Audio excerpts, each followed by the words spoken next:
Welcome back to the channel, guys. My name is Kingpin, and in this video I'm going to be going through a couple of replays and providing the tips you need to rank up. Mechanics are only 50% of the battle to climbing those ranks, maybe even less. So I thought I'd help you improve your game sense so you can go from being an average player to an awesome player. We'll start off at gold rank in this video and work our way up rank by rank all the way up to Grand Champ. If you want me to go through your replays and provide tips, then join the Discord and send your replays there. The Discord link will be in the description below. So let's start off with a 3v3 game. I've already watched it to the end and I'll point out the biggest mistakes made by the blue team that leads to them conceding goals and other general tips that will help you get out of gold and into platinum. I want to show you this first goal by Dora and point out the importance of not double committing. Dora sees that both of his teammates have committed and gone into the corner. The last thing you want to do is follow them in and leave the goal undefended. So he does the right thing here. He's patient, goes in at the right time when the defender loses possession and gets a goal. If he just jumped right in with his teammates and the opposition cleared the ball, it will be an easy goal for them. If you can see both of your teammates in your vision, that means you're the last guy back, so don't rush in. Next, I want to quickly go over the kickoff. At the gold ranks, you don't need an advanced kickoff. Just boost straight into the ball and concentrate on where you hit the ball. Dora hits the ball from the side and loses the kickoff. What you want to do is try to make contact from your side of the goal. Hitting the ball from the goal side gives the highest chance of getting an even 50-50. And don't just drive underneath the ball. Jump and flip into the ball using the center of the ball as the target. Moving on, after Dora loses the kickoff, I just want to point out how he does the right thing and rotates to the back. He doesn't turn and chase the ball, he goes back and lets his teammates deal with it. Like I mentioned before, there's a lot of double committing at the lower ranks. Both of his teammates go to challenge in the corner. Dora sees both in his vision, meaning he's the last man, so he must not follow them in. He makes the right choice and decides to stay and defend the goal. Because of his smart choice, he's in the right position to make a solid save and follows up with a good clearance. Now we arrive at the first goal blue concede, and you won't be shocked to see they double commit once again, leaving the goal undefended.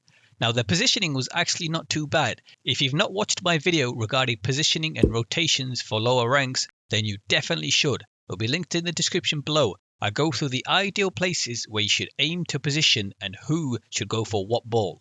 It'll help you stop double committing and conceding goals exactly like this one. Like I mentioned in that video, Dora was in the number 1 position aggressing the ball, Spark is in number 2 waiting for the pass, and Anne is in number 3 waiting for the clear. If the ball goes across onto Spark's side, then he deals with it, but it stayed on the right side in Anne's zone, who was correct on pushing for the ball. Spark should have rotated to the midfield ready for a clearance and becoming that third man, but they double commit and it costs them a goal. The next goal they concede is straight from kickoff, and it's the same thing, leaving the goal undefended and double committing. Now if you're solo queuing without a team, you need to be ready for teammates chasing the ball. Dora sees Spark going for the boost and ball. Spark shouldn't have went for this ball as Dora has the better angle to clear it. However, Spark can't see Dora in his line of sight. So if your teammate's in front of you, you should be the one backing off and letting them challenge. There's going to be a lot of ball chases at the lower ranks. If you want to rank up, you need to learn how to react to your teammates' plays, especially if you're solo queuing. Just complaining about how he's ball chasing won't get you anywhere. So learn to adapt and be the better player. I would have instantly turned around to defend the goal if I saw Spark going for that ball, as there's no point in both of us being in that corner. Speaking of leaving the goal undefended, one thing you don't want to do is sit inside the goal like Spark in this next play. This strategy can be effective at the gold rank, but if you want to climb the ranks, you need to get out of this habit.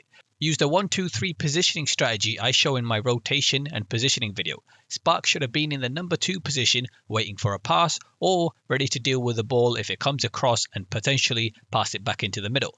But Dora now has to go across and challenge the ball as no one is there.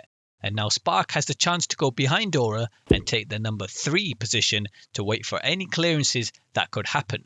Spark shouldn't push up to the midfield as Anne is already there waiting for any pass that could come. The ball goes past Dora, and if Spark was behind, he could have challenged the ball. However, Anne now has to come across the field and attack the ball. All this time, Spark hasn't moved and not really contributed to the play. Sitting inside the goal can seem like a good idea, but it's not.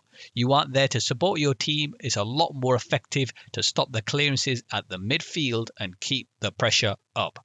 Now the ball comes down the line and Dora attempts to clear it across the goal, which is the right thing to do, but he misses, costing them a goal. A quick little tip if you're going for balls or areas like this is to aim where the ball is going to be instead of where it is. Dora aimed for where the ball is instead of trying to predict its path, and that's why he can't quite reach it. Now here's the last goal they concede. We have Dora challenging the ball on the wall, doesn't quite reach, and they score. So this is another example of what I mean by never leaving the goal undefended in defence. When both your teammates are in front of you, you need to recognise when you're the last defender and follow Spark into the corner. And when the ball gets hit towards their goal, she isn't in a position to save it and has to reverse to turn around.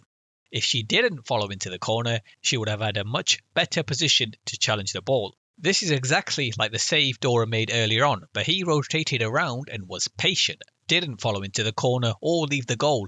The opponent took a shot and Dora got the save. While defending, you want to be careful about following your teammates into the corner and leaving the goal undefended. Once your team clears the ball, then it's okay to push up. Now let's move on to the next replay, which is doubles. We're spectating the blue team and they concede straight away from kickoff. Need Boots makes an error and goes for a ball that's too far away. The orange player actually misses, but Boots was too late to the challenge anyway. You're going to face a lot of situations like this from kickoff. You'll get better over time at judging whether you should challenge or not, but don't think rushing in is always the best option. He should have stayed back and tried to save the incoming shot. The next goal they concede is a simple mishit from Nacho. Unfortunately, the ball goes straight to the attacker. If you're the last guy back, especially at the lower ranks, try to play it safe. Don't go for shots that you might miss. A mistake as the last man usually ends up in a goal. You'll miss less and less the more experienced you get, so just keep practicing the shots you struggle with in custom training. The third goal they concede is quite interesting. Boots misses the ball and on his rotation back bumps into his teammate. The opponents counter-attack and get a nice pass into the middle and score. Now I want to mention something about offensive positioning at lower ranks. As Boots is about to take his shot, look where Nacho is. This is a good position to be in. However, you need to understand everyone is still learning Rocket League at the lower ranks and are likely to miss just like you. This goal could have been prevented if Nacho was playing a little bit safer and positioned further back. At the higher ranks, positioning forward in the centre is vital, but you also know there's a very small chance your teammate will miss, so it isn't as big a risk. Playing it safe is the smarter choice, especially if you're solo queuing. Position yourself so if your teammates miss, you can make it back in time. Now let's move on to the final goal for this game and video. The match has got into overtime and blue team is defending the attack. Boots positions himself on the wall, ready to handle any backboard passes, which is a good decision. And Nacho actually makes a really good rotation and times his save really well. But he backflips right at the crucial moment. His timing was perfect, but his choice of save was wrong.